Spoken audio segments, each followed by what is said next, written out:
Hey friends, this is Eunice.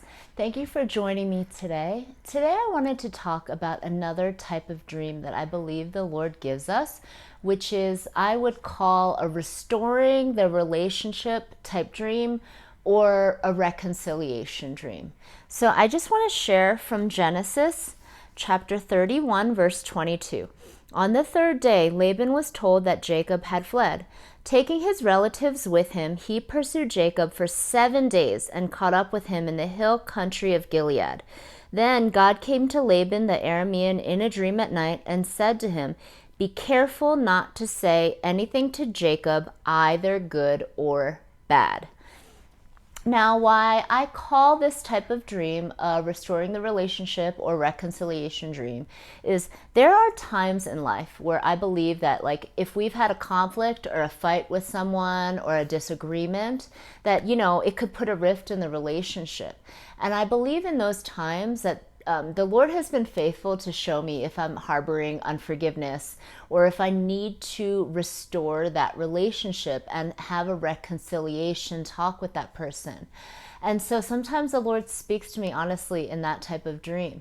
But why I also call this type of dream a restoring the relationship type of dream is because there are times that in my life that maybe nothing negative has even happened. There was no conflict, there was no rift, but really a normal drifting of the relationship happened, whether that was because of different moves we've had. Like I've said in previous videos, my family has moved many times in our marriage, and so maybe it's because physical distance, like we've just been more distant.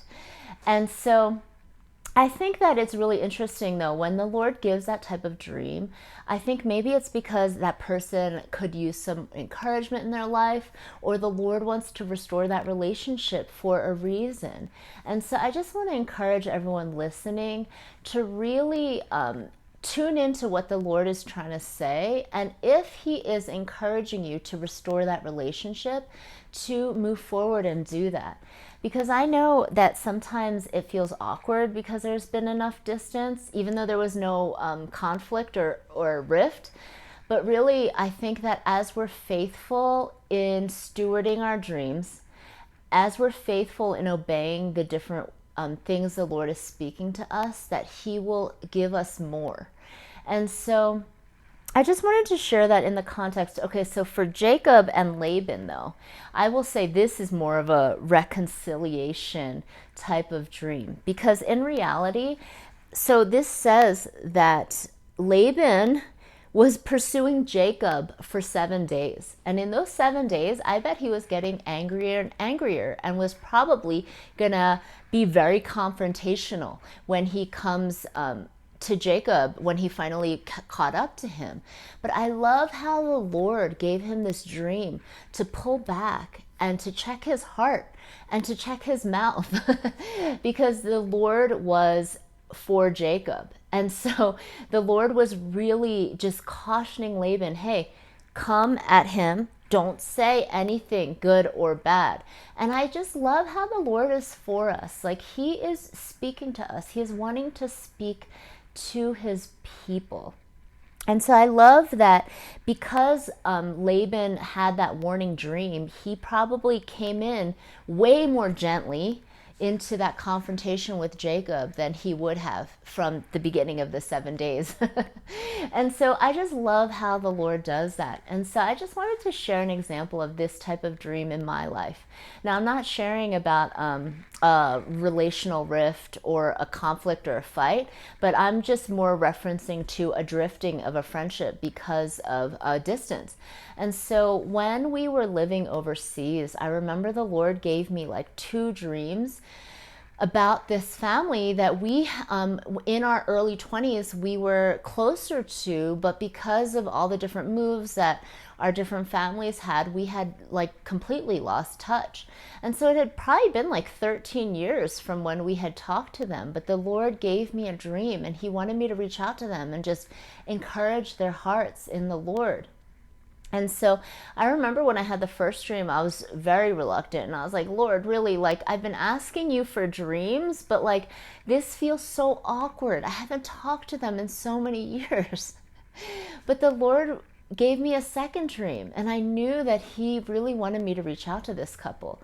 And so it had been so much time that had passed between us talking that I didn't even have their email address. So what I did was I decided to look them up on Facebook, and I reached out to this couple over Facebook.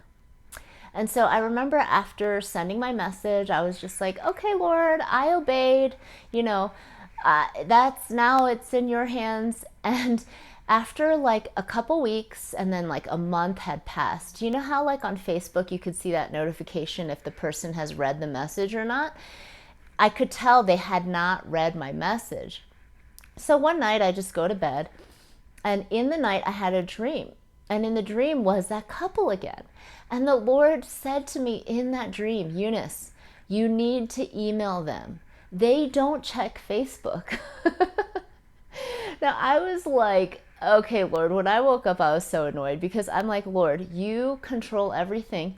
You can control this. Like, you can tell them to go check their Facebook messages and I don't have to email them. So for like a week, I was wrestling back and forth with the Lord. Like, Lord, I did my part. Like, you can do your part and remind them to check their Facebook messages. But finally, I felt convicted from the Lord to just obey him. And so I asked around different mutual friends, and I was able to get their email address. And so I just told them, hey, I messaged you on Facebook, but then the Lord told me that you don't really check your messages. And so it was kind of funny because we did end up getting to see them on one of our trips when we came back to the States. And so that was a neat reconnecting of a relationship. But anyway, I just wanted to share all this with you guys because something that I have found true to be with the Lord and myself, you know, I do get dreams, but I don't get them every day. And the reality of it is, even my frequency of getting them, I had to really determine in my heart to ask the Lord each night, Lord, would you please give me a dream in the night and speak to me? Now, there's days that I don't get dreams. But when I do get dreams and I feel like the Lord wants me to take a step of faith and maybe encourage that random person, or he wants me to pray for that random person, or he wants me to, you know, give a gift to that person. The Lord is speaking to me, but I think it's only when I take those steps of obedience that my dreams continue to come in frequency.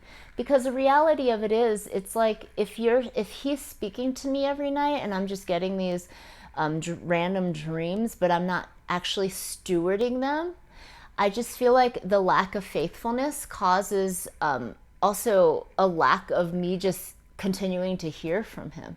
And so I just wanted to encourage you guys with that idea and that thought, because I love dreams and I believe that the Lord is still speaking to us, his children, with these dreams. And so I just want to encourage everyone listening, please, as you ask the Lord to give you dreams, be faithful in stewarding the dreams that he gives you. So thank you so much for listening. I hope that you are all having a fabulous week. Bye-bye.